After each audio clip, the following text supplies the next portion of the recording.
My father did not welcome me home. He assigned me a place in it. I had been back under that roof for less than 20 minutes when he looked past me, past the suitcase still standing by the wall, past the fact that I had driven across 2 states to settle what my grandmother left behind, and fixed his eyes on the kitchen instead. The dining room smelled like roasted chicken, black pepper, and lemon polish. Everything was already set. 4 plates, 4 glasses, 4 folded napkins. Not 5. That landed before his words did. "Cooking is your job," he said, in the same flat tone men use for parking rules and property lines. "And you eat after the whole family is done." No one told me to sit. No one asked if I was hungry. My mother smoothed her napkin without looking at me. Marissa gave me a sweet little smile that only made sense if she was enjoying this.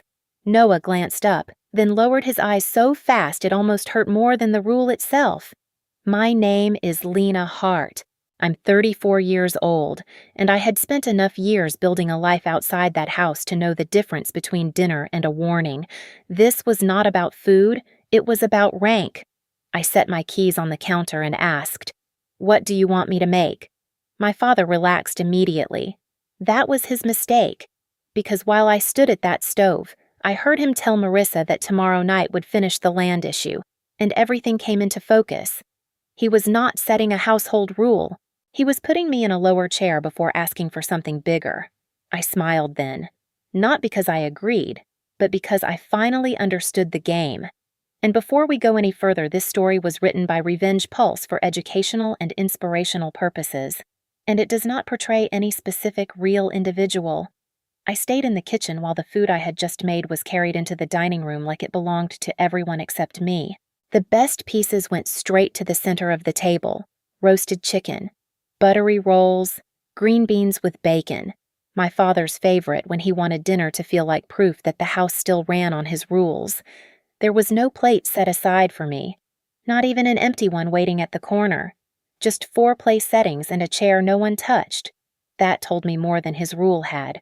My father carved the chicken and started talking about my grandmother's land as if I had already agreed to hand it over. He said he had spoken to a broker 2 days earlier. He had already sent photos of the lake, the tree line, the old house, and even floated a few price ranges. I leaned against the counter and listened. Noah looked up first. Did Lena agree to meet them? My father answered before I could. She came back to settle it. That's the point. There it was. Quick, casual. My voice replaced at the table like it had never belonged there. My mother poured tea and tried to dress it up. "You don't live here anymore. Let your father handle the talking. It'll be easier." Marissa gave a small shrug. "People stay away too long. They stop understanding local value." Local value. Nice phrase. What she meant was that blood stopped counting the minute I crossed state lines. When dinner ended, my father left a handwritten note beside the salt cellar. Tomorrow night. Guests at 7. Discussion of the property. Not a question. A schedule. I took a photo, slipped my phone into my pocket, and texted Noah one line. "Don't come into the kitchen tomorrow morning." Because the empty chair had not been an accident. It was the first thing he removed before he tried to remove my voice. The next morning, my father called me into the small office beside the stairs the way a manager calls in an employee who has started asking the wrong questions. He did not begin with papers. He began with morality. That was his favorite trick dress control up his principal. Then act insulted when anyone noticed the leash. "You've been gone too long," he said, folding his hands over the desk. "You don't understand how family stays together anymore. That line did a lot of work. It turned distance into guilt before I had even sat down. It turned disagreement into betrayal before I had said a word. Then he built the rest. I had come back because land had to be settled. I no longer lived here, so I had no right to stir up confusion. My grandmother had put my name on the property out of emotion, not judgment, and the people who stayed were the ones who understood what it was worth. There it was, neat, polished, convenient. I was no longer a granddaughter. I was a problem with a signature. My mother appeared in the doorway and offered the softer version, which somehow always landed dirtier. Don't make it look like you came back just to take your share and leave. My father slid a folder toward me. He did not say sign. He did not need to. The assumption was already sitting there between us. Then he went further. He called last night's kitchen rule respect for the house. He called eating after everyone else knowing my place. He called speaking for me keeping things calm. That was when the whole thing sharpened. He was not explaining family. He was using duty to hide control. I looked at the folder and asked, "If Grandma wanted you deciding, why isn't your name on it?" He went still, then cold. "You always make things harder than they need to be." Out in the hall, I heard Noah stop walking, and I understood the real trick. My father did not just want my rights. He wanted me to sound selfish first, so he could take them and still look like the one protecting the family. The next morning, the house was silent in a way that felt staged. No smell of coffee, no butter hitting a hot pan, no cabinet doors opening downstairs. Just the low hum of the refrigerator and the old floorboards settling, as if the whole house were waiting to see what would happen when one of my father's rules met the first person willing to ignore it. He came down first. I heard his steps stop in the dining room, then his voice cut through the quiet.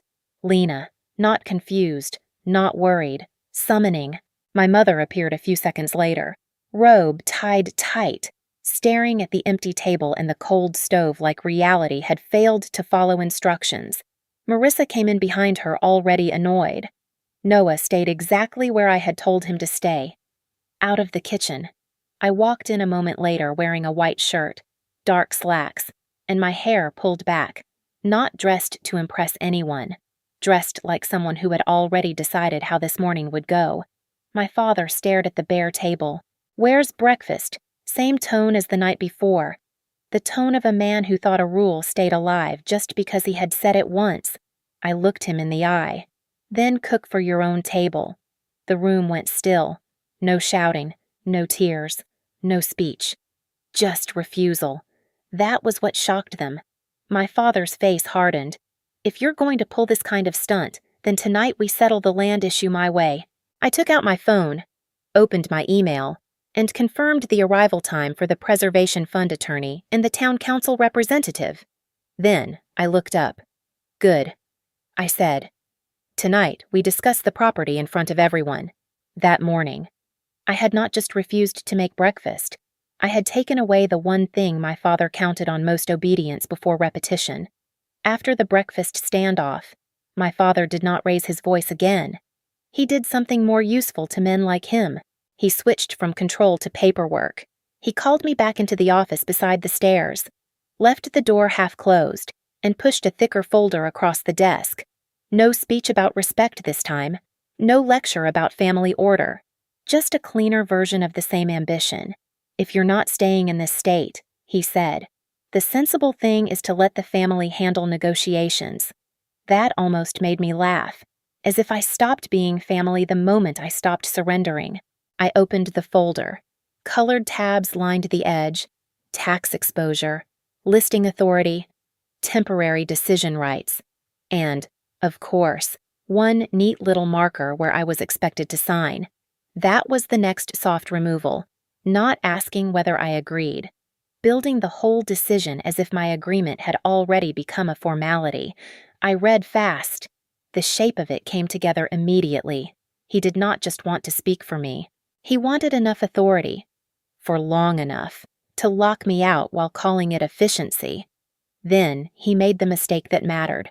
"I already told the broker and a local advisor you were mostly on board," he said. "There's no reason to embarrass anyone now." There it was. He had already spent my signature in conversation. My mother appeared in the doorway, and this time she did not soften anything. "Don't make your father look foolish in front of people." That sharpened everything. My refusal was no longer being framed as disagreement. It was being framed as humiliation mine to carry for him. I did not argue. I took a photo of the signature tabs and sent one message to my lawyer. Bring the original will, the letter, and the non-commercialization clause. When I looked up, Noah was standing in the hall. My father was not trying to persuade me to sign. He was trying to make sure everyone else believed I nearly already had. By late afternoon, My father had stopped pretending the evening was a conversation. It was a closing. I heard him in the dining room with his phone on speaker, using that polished tone he saved for strangers he wanted on his side. He told his broker and a local financial advisor that tonight was just the final family wrap-up. Simple, expected, nearly done, nearly done. That was the most reckless thing he had said all day, because he was no longer pushing for my agreement. He was presenting it as something that had already happened. Then he kept going. He told my mother to set the table for guests and told Marissa, loud enough for the whole first floor to hear, to let me handle the kitchen the way she did last night.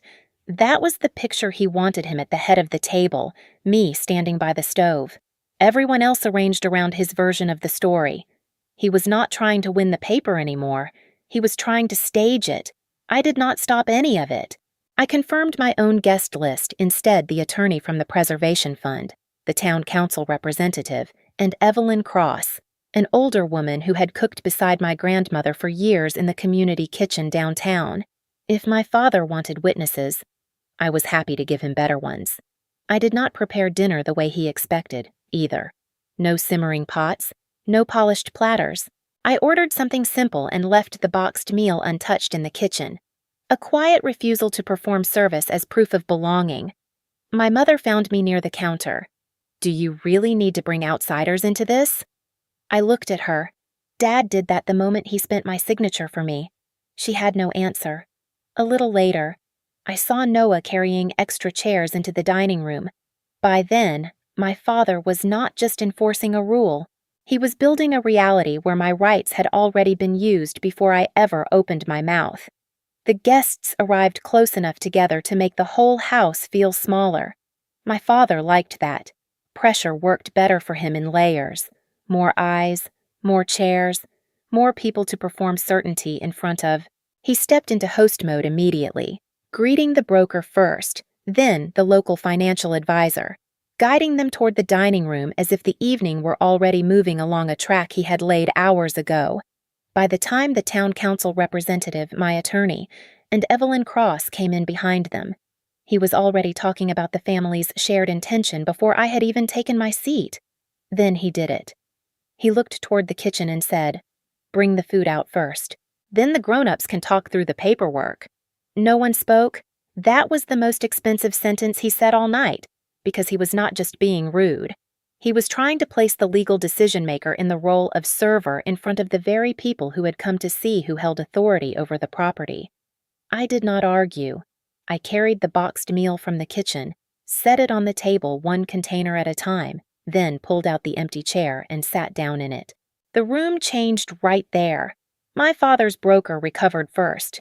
He cleared his throat and began speaking as if I had already agreed, mentioning the possibility of keeping the property within the family under Arthur's coordination.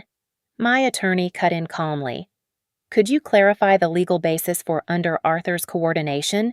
My father tried to answer, but the town council representative turned to me instead. "Ms. Hart, as the primary heir named in the filed will, are you authorizing that arrangement?" That changed everything. My attorney opened the original file and laid it flat on the table. Final decision rights belonged to me, not my father. And if the property were commercialized against the will's intent, the Preservation Fund had standing to dispute it. The broker leaned back at once. "Then I can't proceed on invalid representation." That was the first moment my father truly lost rhythm. He had ordered the wrong person to serve the wrong table. After the broker pulled back, my father reached for the oldest shield he had: misunderstanding. He spread one hand over the table and said everyone was reading his intentions the wrong way, that he had only been trying to protect the property, protect the family, protect me from making a rushed decision from a distance. It might have sounded decent to anyone who had never heard him do it before. Control first. Explanation later. Kindness pasted over damage already done. My attorney opened another folder and slid out a single sheet of paper. This was attached to the will as a personal letter. He said, "Not a transfer document, a statement of intent." It was my grandmother's handwriting. Steady at first, shakier near the end. The letter barely mentioned money. It talked about the kitchen, the table, the difference between feeding people and arranging them. She wrote that a stove could warm a house or teach someone their place, depending on who stood beside it. Then came the line that changed the room. I was the only one who ever cooked with her and still sat down to eat beside her after. Never behind her. Never last. Never as if my work made me lesser. My father moved fast. It's an old woman's feelings. That can't decide something this important. That was when Noah stepped in. I saw the envelope, he said, voice low but steady. Grandma told Dad to give it to Lena if she ever came back. No one interrupted him. Then he said the part that landed harder. This isn't new. Whenever there were guests, or whenever Dad wanted something. Lena got moved first. Out of the chair. Out of the room. Out of the conversation. My mother said nothing. For the first time, her silence stopped looking peaceful and started looking guilty. Marissa stayed quiet too. I did not cry. I set the letter on the table and let the silence do its work. Because my father was no longer fighting a difficult daughter. He was fighting the moment the whole table finally saw how small he needed everyone else to be. My father tried to pull the evening back into the shape he liked best. Private, contained, controlled by the oldest trick in the house, say too much in front of people, then insist everything important should be settled quietly, under his roof, on his terms. This has gone far enough, he said, looking around the table as if authority might return if he sounded tired enough. We don't need to turn family business into a public spectacle. But by then, the room no longer belonged to him. The town council representative leaned forward before anyone in the house could soften it. For the record, we need to confirm, here and now, who holds final decision-making authority over the property, so no part of this file is misrepresented again. Again. That word landed where it needed to. Then the Preservation Fund attorney turned to my father. Are you familiar with the non-commercialization clause attached to the will? My father did what men like him do when the right question corners them. He swerved. He started talking about family, intention, legacy, and not letting outsiders define what belonged to us. He never answered the clause. That was the answer. He did not understand the file. He understood leverage, pressure. The habit of sitting at the head of a table and making everyone else sound smaller. My mother tried to save him anyway. Your father's just worried, she said softly. That only made it worse. Beside me. Noah reached over and nudged my chair closer to the table. Not much. Just enough. A public correction. After that, no one looked to my father again. Not the council representative. Not my lawyer. Not even Marissa. The final documents were placed directly in front of me. My father stared at me. And what exactly are you going to turn family property into? I met his eyes. Into what Grandma wanted, not what's easiest for you. And for the first time in that house, no one was looking at the head of the table. They were looking at the pen in front of me. I signed the papers without ceremony. No trembling hand, no long pause. Just my name, written once in the space that had been mine the whole time. With it, the land by the lake and my grandmother's old house passed to the local Culinary Preservation Fund. Attached to it was the only condition I added myself a training program in her name for young women who wanted to learn cooking as a trade, not as a duty. That was the part I liked most. My father had used food to rank people. I used the same inheritance to lift them. The broker gathered his briefcase and left with the careful politeness of a man who wanted no trace of that night on his shoes. The fund representatives kept the file. My attorney closed his folder. Just like that. The opening my father had been trying to force all evening was gone. No loophole, no soft reversal, no quieter version of the truth he could sell later. My mother looked at me then, smaller than she had the night before. Will you come back here again? She asked. I picked up my coat. I came back for what I needed to finish. That was enough. Then Noah stood and pulled my chair back for me before I rose. Such a small thing. Such a late thing. But in that house, it felt enormous. I looked at my father one last time.